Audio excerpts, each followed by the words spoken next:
د 2025م IPL بولۍ تېره ورځ په قطر هیواد کې پیل شوله چې په لومړۍ ورځ باندې هم افغان لوبغاړي د بېلابېلو لوبډلو له لوري واخیستل شول، خو نن په دویمه ورځ هم افغان لوبغاړي اووه بولۍ ته وړاندې شوله چې د بېلابېلو لوبډلو له لوري واخیستل شول. په تېره ورځ بولۍ کې رحمان الله ګربز، نور احمد لکنډوال چې رحمان الله ګربز کلکتې لوبډلې رانیوی، داسې نور احمد لکنډوال بیا چینی سوپر کینګ لوبډلې رانیوی.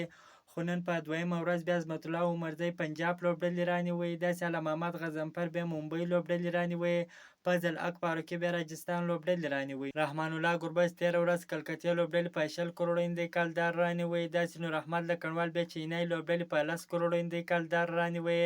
نن بیا پنجاب لوبډلې عظمت الله عمرزی په 2 کروړو 80 لکه هندۍ کلدار رانیوی، او دغسې د ممبۍ لوبډلې بیا علم محمد غضنفر په 4 کروړو 80 لکه هندۍ کلدارو رانیوی، داسې فضل حق فاروقي بیا راجستان لوبډلې په پوره 2 کروړو هندۍ کلدارو رانیوی. مجيب رحمان نوین الحق هم دغه بولۍ ته وړاندې شوه، خو کومې لوبډلې وانه اخیستل. د IPL بولۍ ته 22 افغان لوبغاړو نوملیکنه کړې ده، خو زیاتره خرڅ شوي دي، زیاتره لا پاته دي. د IPL د بولۍ یوه ورځ بله پاته ده. انشاءالله افغان لوبغاړي به د بېلابېلو لوبډلو له لوري اخیستل کېږي.